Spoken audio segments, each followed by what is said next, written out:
Technological change. This is an area of the course that you may find quite basic and straightforward, but you need to think about it from a business concept. So this is how does technology impact on business decisions? So what is technological change? Technological change is a process of development of innovation, invention, and the change in process and operations to make the organisation more efficient in the longer run. Now you need to have an understanding of different elements of technology and how it impacts on a business. So let's start by looking at the first element. This is word processing. Now you may have seen word processing in your day-to-day life, however in a business it's typically used for typing letters, storing documents, amending documents and communicating with other employees throughout your organisation. Obvious benefits are it's quicker, it's more accurate, you need less admin staff because somebody doesn't have to sit there and take notes anymore, you can do it yourself. And it's easy to share documents, especially if you've got something like Google Docs that you can share and work on the same document all at once. However, the drawbacks tend to be that if you don't adopt this policy now of word processing, then you're going to lose competitive advantage because everybody else is doing it. And of course, your staff may require some training in how to use the software effectively. Another piece of software you're going to look at is publishing software. Now, publishing software can typically be used to create magazines, maybe internal or external ones. It can be used to make promotional material. Again, that can be internal promotional material or external promotional material. Or you may even make your internal staff newsletter or newspaper using this software. The advantages of having this software and using publishing software tends to be you don't need to rely on marketing agencies as much. You can do it in-house, which saves you money.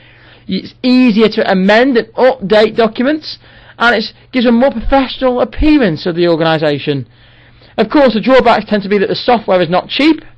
Programs like Fireworks can be vastly expensive, and of course you need to have some staff training requirements. So it's not that easy to understand how to use this software. So you may find you need to employ specialists, which then increases your wage bill. Another piece of software you may use in technology is database software. Typically, database software can be used to store employee data, marketing data, or even stock management like a just-in-time system. The advantages of using databases tend to be that it's much quicker to analyse data. You can draw graphs, you can extrapolate information that you need from an organisation, and you can do it across either a high-level organisation or by each functional area. And of course it saves on paper, which of course can help with your CSR because you're reducing the use of paper in the organisation. However, you've got to consider the Data Protection Act and what it says, the rules, and that has an implication on how the organisation safely stores information. You have to consider your ICT issues, such as your connection to the internet or your servers, or do you need to upgrade your systems to be able to use the latest software that comes out? The software costs, because some database software isn't cheap, and any operational costs, such as your training and the management requirements, which will go with database management.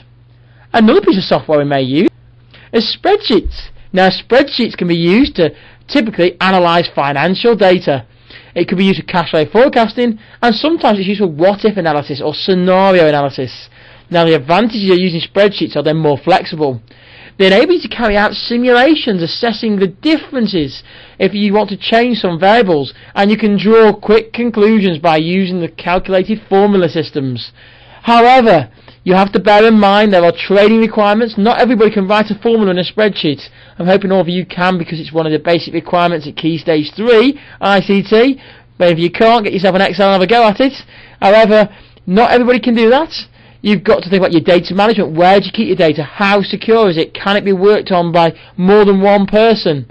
Again, this is where your collaborative working comes in. And of course, data security. How secure is the data? Especially if you've got financial data knocking around. You don't want it to fall in the wrong hands.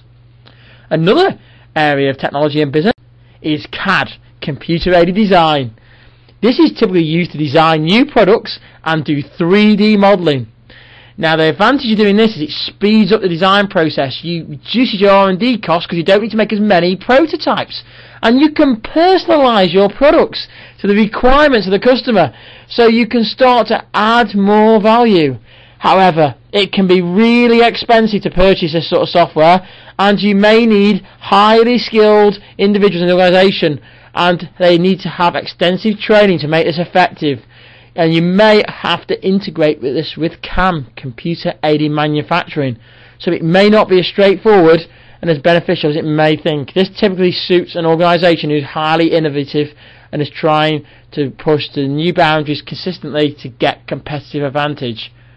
Another area of technology could be CAM, computer-aided manufacturing. This typically has robotic production or capital-intensive production. The long-term advantages tend to be you reduce your labour costs. However, in the short term, it tends to be expensive because you have to acquire this equipment, which is not cheap. You should see your productivity increase, your capacity utilisation should increase, you should have improved accuracy, which reduces wastage, and you should gain competitive advantage and be able to drive up those profit margins. However, this could impact on staff morale, making them feel sad because they feel they're going to lose their job. Link that to your motivational theories about job security. And the integration with supplier systems, especially if you've got a JIT system. How well does it integrate? Do you need custom programming, which then starts to cost money? And last but not least, one of the more obvious ways that you've seen will be the internet. And typically the internet can be used for communication. So email, you've seen that, and it can communicate internally or externally. All functional areas will benefit from the internet. So they all can interact. They've all got benefits from that. Marketing will have benefits, finance will, operations will, HR will. However, there's also this new channel it's opened up of selling of products and services. You can sell products now online. The benefits of the internet tend to be it provides cost savings. It gives you access to new markets and larger markets. It enables organisations that typically were local to become regional, national, global organisations just at the click of a few buttons.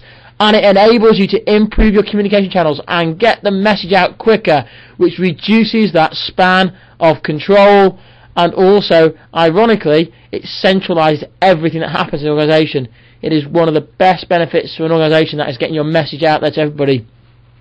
Of course, the drawbacks tend to be implementing the ICT systems can be costly. You do need staff training. And of course it can create inefficiency as staff then start to abuse the internet and use it for non-work purposes.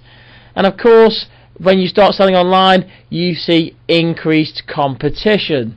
So let's now link this back to specification about how does technological change impact on a business.